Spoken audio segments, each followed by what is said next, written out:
Antes de 1979, los musulmanes chiitas eran comerciantes y agricultores. Jomeini llegó con la revolución de 1979 y transformó a 90 millones de personas. Quiero decir, en ese momento no eran 90 millones de personas, pero hoy tenemos un estado de 90 millones de personas siendo dirigido contra Occidente. Ahora, yo sé y tú sabes que Jamenei no tiene 90 millones de seguidores, en el mejor de los casos 30 millones debido a la lealtad al Estado y el odio a Israel. Por eso decimos que Jamenei es un corrupto, un ladrón, un charlatán vestido con atuendo religioso y que está librando una guerra contra todos los países de Medio Oriente, ya sea una guerra militar o de otro tipo. El Islam solo concibe la guerra como defensa, así que un musulmán nunca puede iniciar una guerra. Él solo puede defenderse. Todas las batallas de nuestro profeta fueron defensivas, nunca pueden ser ofensivas. De lo contrario, no se considera religioso de ninguna manera. Por eso nos oponemos a Hamás. Hamás atacó a la nación judía el 7 de octubre y dijeron que fue en defensa propia por asuntos que ocurrieron hace 15 años y hace 70 años. Verás, incluso en la ley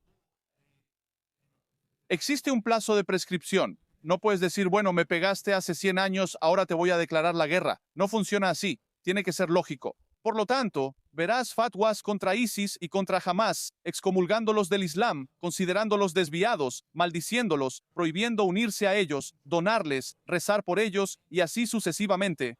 Pero esta yihad, incluso la yihad defensiva, es inválido, ya no aplica. Quiero repetirlo. Incluso la yihad defensiva no aplica en nuestro tiempo. ¿Por qué? Porque solo puede ser iniciado por el profeta o sus sucesores. Y no tenemos esos sucesores en este momento. Los musulmanes chiitas creen que el sucesor del profeta es el Salvador, que aún no ha reaparecido. Y los musulmanes sunitas creen que el sucesor del profeta, quien es comúnmente conocido por todas las religiones como el Salvador, aunque ustedes no estén de acuerdo en su linaje y nombre. Y así los cristianos creerían en la segunda venida. Pero el punto es que el Salvador reaparecería al final de los tiempos. Él nacería al final de los tiempos. Los chiitas creen que él ya nació. El punto es que no hay un sucesor infalible del profeta designado por Dios para iniciar una guerra defensiva así, y mucho menos una ofensiva. Por eso decimos que Jamenei es un charlatán corrupto y deshonesto vestido como un clérigo. Y librar la guerra contra todos los países de Medio Oriente, ya sea por medios militares o de cualquier otra forma. Quiero decir, Imán, esto es tan interesante. Quiero seguir con esta línea de pensamiento y responder de dos maneras. Creo que una de las cosas que estás diciendo es que tal vez esto se remonta hasta la dinastía Omeya. En los primeros siglos después del Islam, se establecieron estos estados islámicos que obviamente tenían sus propios líderes, quienes generalmente, por cierto, no eran clérigos. Eran emperadores, la dinastía Abbasí, después los mamelucos y muchos otros, los otomanos, pero esto creó un nuevo fenómeno que era de alguna manera seguir al Estado, seguir sus directrices. Ya sabes, Irak está en guerra con Irán o Turquía está lanzando una expedición contra los árabes en Medio Oriente. Y creo que lo que estás diciendo es que eso está un poco fuera de la órbita del Islam. No hay ningún mandato aquí que diga que el líder de un país necesariamente tiene que hablar en nombre del Islam. Me gustaría preguntarte si eso es correcto. Y luego quiero preguntarte un segundo punto, que es, ¿consideras entonces la expansión islámica que ocurrió entre el siglo VII, sabes, realmente? Hasta el punto en que, quiero decir, los musulmanes conquistaron la mayor parte de Siria, Jordania, esas partes del mundo, fueron hacia el sur en África, conquistaron partes de la India. Los mogoles estaban a cargo del norte de la India. Estuvieron a las puertas de Viena, gobernaron España durante cientos de años. Quiero decir, ¿fueron esas? No creo que sea justo llamar a todas esas batallas defensivas. ¿Cómo podrías? ¿Consideras que esas son ilegítimas según tu comprensión de la historia islámica? Sí, cualquiera que quiera engañarte en una entrevista te dirá, el Islam según mi opinión, el Islam según mi comprensión. Bueno, no estoy aquí para hablar de mi comprensión. Te diré exactamente qué es el Islam. Y quiero regresar primero antes de la conquista, hablar sobre los omeyas. Dinesh, mira, antes de los omeyas teníamos califas. El periodo omeya es cuando pasamos de califas a reyes. Por eso tenía sentido que mencionaras el tema del Estado. El profeta Mahoma nunca tuvo un Estado. No había un gobierno islámico en la época del profeta. Incluso según los estándares mínimos de hoy, ¿qué constituye un Estado? Si te preguntara ahora, ¿qué constituye un Estado? Un jefe de Estado, una economía y un ejército. Estas son los dos pilares básicos para funcionar. Incluso hoy en día, algunos países ni siquiera tienen ejército. Dicen que no lo necesitan. No hemos tenido guerras en tantos años, así que necesitas una economía básica. Pero en ese momento, el ejército era un pilar fundamental de un Estado y todavía lo es para muchos países. Mira a Estados Unidos. Pero todos los demás ministerios, como el de deportes, salud, medios de comunicación, no son vitales. Así que sin ellos, un gobierno aún puede existir. Ahora, en la época del profeta nunca tuvimos una economía. Teníamos un Baitul Mal, un tesoro público que el profeta, por su piedad y cuidado por los pobres, vaciaba cada noche y alimentaba a los necesitados con él. Así que nunca tuvimos una economía y nunca tuvimos un ejército en la Meca. Eran los mismos musulmanes quienes entrenaban y entrenaban a sus hijos. Y cada vez que había necesidad de defenderse, se reunían y salían a defenderse en la batalla. Así que no había un ejército separado como el que tenemos ahora en Irán, por ejemplo, en las milicias. Entonces está la Guardia Revolucionaria y luego está el ejército, ¿verdad? Esto nunca existió en la época del profeta. Así que decir que las dictaduras islamistas de hoy, como el régimen que ocupa Irán, son de alguna manera herederas del profeta, que por cierto es lo que está escrito en el podio de Jamenei, eso es una mentira absoluta. Ahora, pasando a las conquistas, volveré al punto en que pasamos de califas a reyes. Pero de nuevo, lo que hace legítimo cualquier cosa en el Islam, ya sea una enseñanza o un acto, es si está sancionado por el profeta y el Corán. Eso no aparece en ninguna parte. Basta con mirar, por ejemplo, los movimientos de nuestro profeta de la Meca a Medina y luego de regreso a la Meca. La Meca no fue una conquista. Antes de que lleguemos a África, Asia y Europa, la Meca no fue una conquista. El propio profeta es de la tribu de Quraysh, y Quraysh eran los gobernantes de la Meca. Quraysh estaba en guerra con el profeta. Intentaron asesinarlo en su cama mientras dormía. Y por lo tanto, en un acto de autodefensa, él regresó y la tribu gobernante Quraysh se sometió al profeta. Y por lo tanto, no se mató a una sola persona cuando él entró en la Meca. Así que llamarlo una conquista es muy incorrecto porque, según la ley tribal, la tribu se sometió a él como jefe de la tribu, como el líder de la tribu. Y él es originario de esa tierra, le pertenece, y regresó y la reclamó, y luego la gente aceptó su mensaje, así que no hubo conquista. El profeta nunca tuvo ninguna conquista, ese es el punto, eso es lo que quiero decir.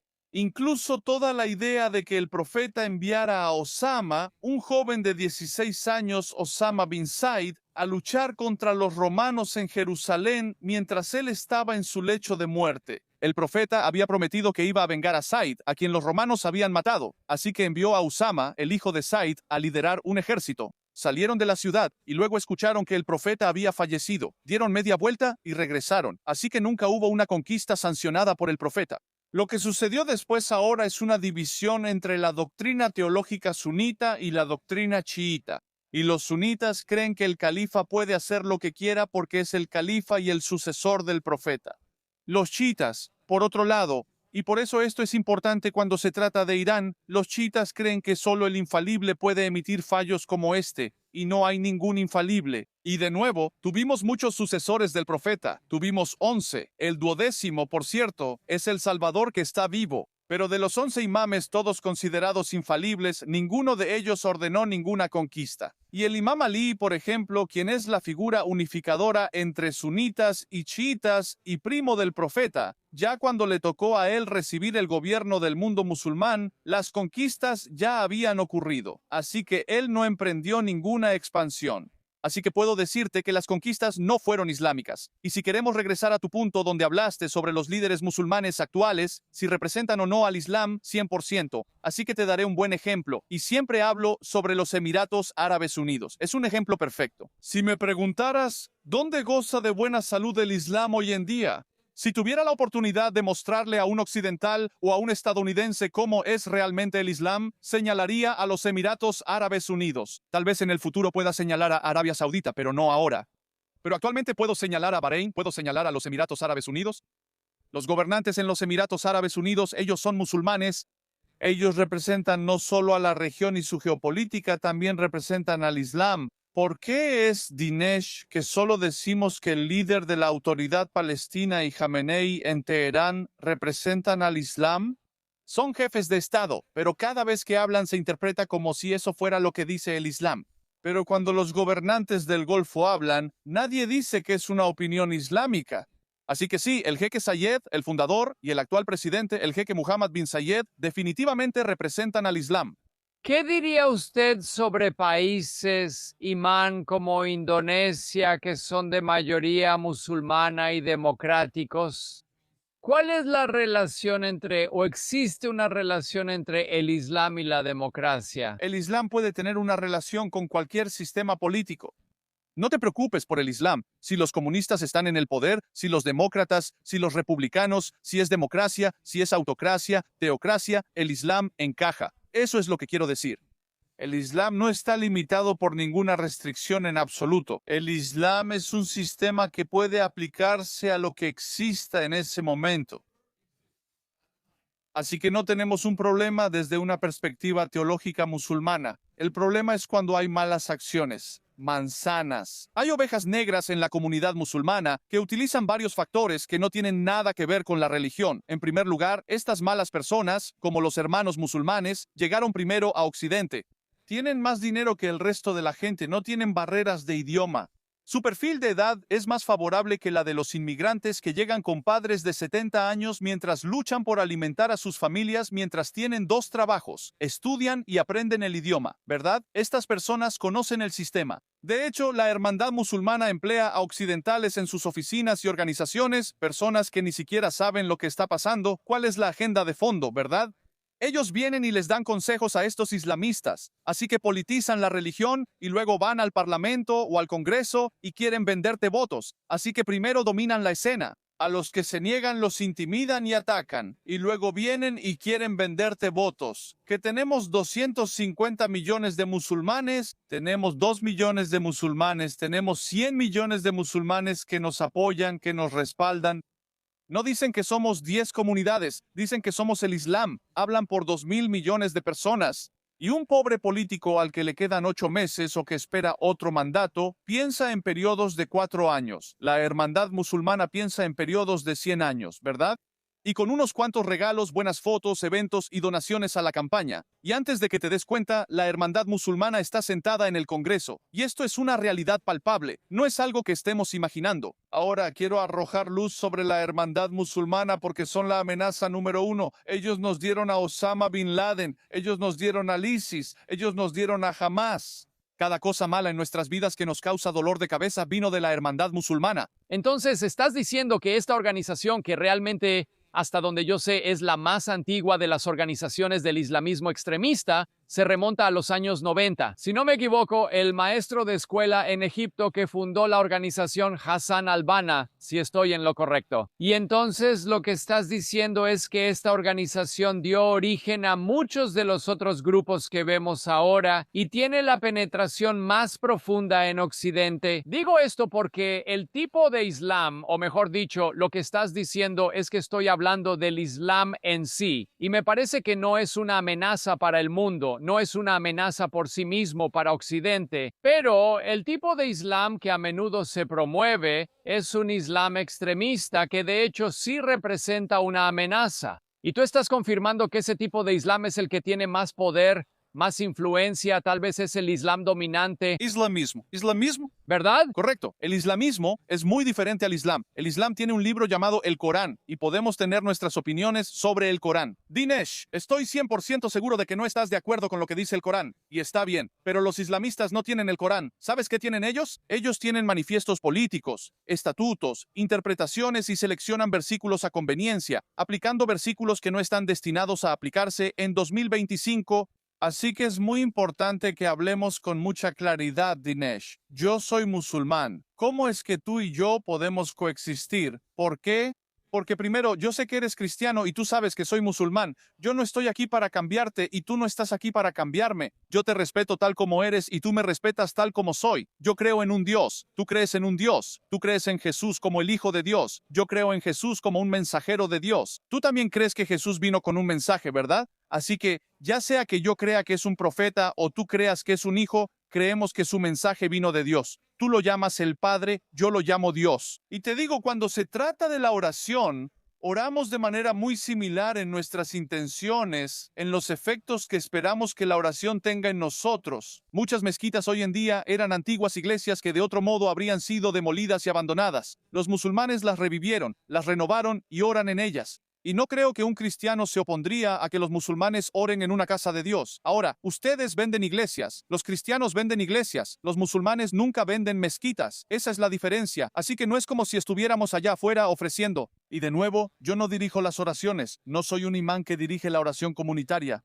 Y por lo tanto, estas son realidades sobre el terreno que me respetarías más si hablo de ellas que si las oculto o las omito en mis respuestas para ti. Hay una realidad sobre el terreno. Los musulmanes creen en un profeta llamado el profeta Muhammad. La paz sea con él. El profeta Muhammad no lo vemos como un profeta que vino a traer una nueva religión. No, de hecho, él vino a continuar exactamente lo que Moisés trajo y Jesús lo continuó. Y ahora el profeta lo hizo para los árabes. Así que tuvimos las revelaciones bíblicas y la Torá en el Sinaí y en Jerusalén. Y los árabes también necesitaban guía. Y el profeta vino en su idioma, el árabe. Eso es lo que dice el Corán, que el Corán fue hecho en árabe para que los árabes pudieran entender. Su idioma original no es el árabe, y no queremos debatir eso. Eso es para otro debate, pero fue hecho en árabe. Así que el punto es que el profeta Muhammad quería guiar a los árabes para que dejaran de enterrar vivas a sus hijas por la vergüenza de tener una hija en vez de un hijo. Quería venir y acabar con la lapidación. El profeta quería acabar con que la gente adorara ídolos, madera y dátiles, y cuando tenían hambre, se comían a sus dioses. Para eso vino el Islam. Esa es la esencia del Islam. Había guerras tribales. Deben verse en un contexto tribal. No pueden verse en un contexto religioso. El Islam no es anticristiano ni contrario al judaísmo. Los musulmanes pueden ser antijudíos por razones políticas. Antes de 1979, yo soy musulmán chiita. Antes de 1979, los musulmanes chiitas eran comerciantes y agricultores. Khomeini llegó con la revolución de 1979 y cambió a 90 millones de personas. Quiero decir, en ese momento no eran 90 millones de personas, pero hoy tenemos un estado de 90 millones de personas siendo dirigido en contra de Occidente. Ahora, yo sé y tú sabes que Jamenei no tiene 90 millones de seguidores, como mucho 30 millones debido a la lealtad al Estado y el odio a Israel. Pero de nuevo, cuando él habla y cuando lo tomas en cuenta, ¿qué ve Estados Unidos? Un país de 90 millones de personas. En resumen, eso es lo que importa. Ese es el resultado final. Quiero educar y crear conciencia sobre el Islam que está libre de la politización islamista y la contaminación. No hay lugar para la política de esa manera. La política debe ser, ok, por ejemplo, esta agua pasa por mi terreno. ¿Cuánta agua conservo para mí? ¿Cuánta dejo que fluya hacia otras regiones? Este tipo de política es bienvenida, pero tratar de conquistar y usar la inmigración como arma de terror, ¿verdad? Así que el régimen abre las puertas y facilita y presiona para que se abran las puertas desde Irak y otros países de Medio Oriente para que puedan inundar Occidente con personas que, en realidad, estarían en prisión en cualquier estado normal, como los Emiratos Árabes Unidos. A esto nos oponemos. En resumen, si queremos paz, debe haber una vía clara y honesta para avanzar donde tú y yo podamos ser diferentes y coexistir al mismo tiempo. Imam, siempre es un gran placer hablar contigo, fascinante, siempre siento que aprendo mucho. Y siempre siento que compartes cosas que realmente hacen que la gente reflexione y piense, así que muchas gracias por acompañarme. Amigos, he estado hablando con el Imam Tauhidi, el sitio web es imams.org. Síganlo en X, Imam of Peace. Imam, siempre es un placer, muchas gracias. Gracias, Dinesh. Adiós.